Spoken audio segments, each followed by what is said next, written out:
Good evening. High fructose corn syrup is an unhealthy chemical compound that should not be in the food served in cafeterias that serve our nation's children. High fructose corn syrup is a sweetener used by food producers because it is plentiful and it is cheap. However, high fructose corn syrup is not healthy, causes many health conditions, can be easily avoided, and should not be allowed in school meals. It is subsidized by the American government, and high fructose corn syrup is economically incentivized over sugar. It is unhealthy, but additionally, it should be considered as exactly what it is, a dangerous chemical compound. Lastly, I would like to talk about my personal success with adopting and benefiting from a diet that is low in sugar and high fructose corn syrup and is known as the ketogenic diet. I want to talk about my friend Tyler, who suffered from or suffers from diabetes now because he had a very unhealthy diet, and this diet was rich in high fructose corn syrup. When cafeterias are deciding which foods they will stock, they are looking at what will be profitable so that they can keep buying and supplying foods. The prices cafeterias must pay are set by the major food companies, and indirectly, they are set by the farmers of these commodities. According to the Economics of Childhood Obesity, John Cawley states that our government offers higher wages to the farmers that can produce high fructose corn syrup. That means that it wouldn't make economic sense to produce sugar when you could be making more money for the same amount of high fructose corn syrup. They can bring those products that contain the high fructose corn syrup as a sweetener to market more easily and with less cost than the people that can do so with natural sugar. So they set their prices lower and their product is picked up by these high school cafeterias. That is all pretty easy to understand, but our children should not have to suffer at the hands of government subsidized economic prosperity. For my next topic, we'll be looking into the physical and chemical implications of consuming high fructose corn syrup. It may be healthy for an economy, but is it safe for human consumption? In fact, though it may be included in many ingredients of our food products, it is even less healthy than organic sugar.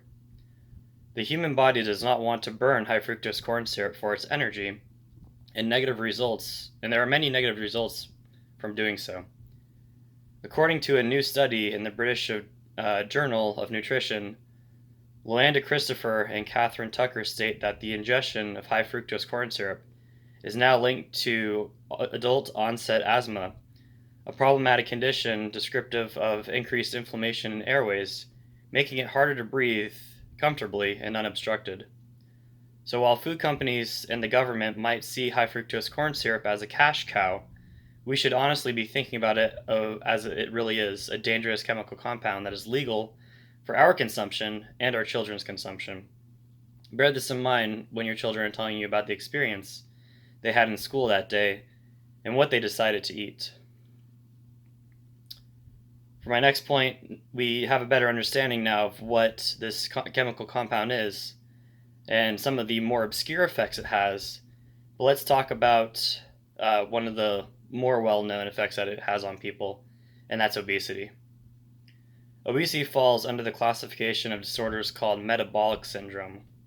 While this syndrome encompasses many problems, we'll focus on the findings outlined in the scientific journal article titled Sweetened Beverage Consumption and Increased Risks of Metabolic Syndrome in Mexican Adults, wherein the many researchers and authors found that obesity and metabolic syndrome go hand in hand, and that those consuming more than 2 servings of sweetened beverages daily were at a 2 times greater risk of metabolic syndrome than those who did not. We should always want what's best for our children and for ourselves, and being twice as likely to develop obesity is not that at all. I also wanted to share one of my story of my childhood friend Tyler, who growing up was always a very happy and healthy boy, but as he came into his teenage years and started going to college, he actually developed diabetes, chiefly due to the fact that he had a very unhealthy diet, and his lifestyle suffered as a result. It's a very easily avoidable thing. You can just eat healthy and try to decrease your intake of sugar and high fructose corn syrup. And Tyler can kind of show as a real world result of what happens when you fail in doing so. So not only is the consumption of high fructose corn syrup detrimental to one's health, but it's also very easily avoidable. Lastly, I'd like to talk about my own personal results with removing both sugar and high fructose corn syrup from my own diet, or at least greatly diminishing it to less than 10% of what I eat daily.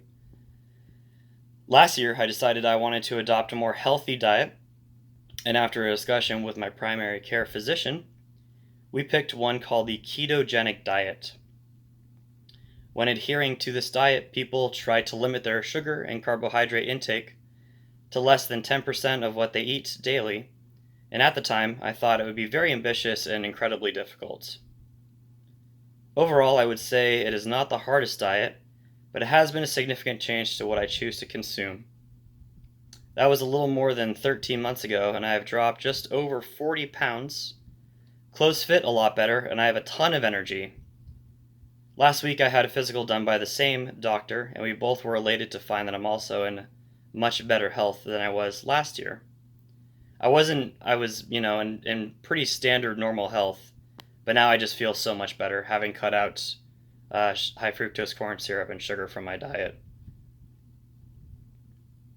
Additionally, something that can go easily overlooked when talking about children specifically is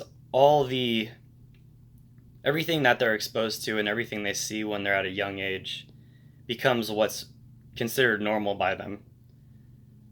So that means whether they see something on the TV or they're, being shown violent cartoons, or if their diet is really rich in something like sugar or rich in high fructose corn syrup, this is essentially normalized for them. So when the child becomes obese, they won't think anything is really wrong with it. They'll just think that's normal, and those kind of dietary trends will continue into the future, ultimately to the detriment of the individuals involved.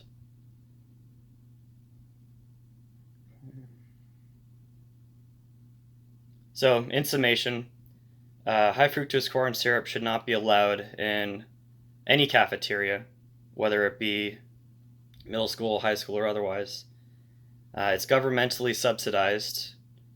It has a detrimental impact on all of us. It's been linked to metabolic syndrome. It's been linked to asthma, and obviously, it can be involved with diabetes, as Tyler can tell us now. And high fructose corn syrup is a dangerous chemical compound. It's way too easy to get a hold of, and we shouldn't allow our kids to be consuming it.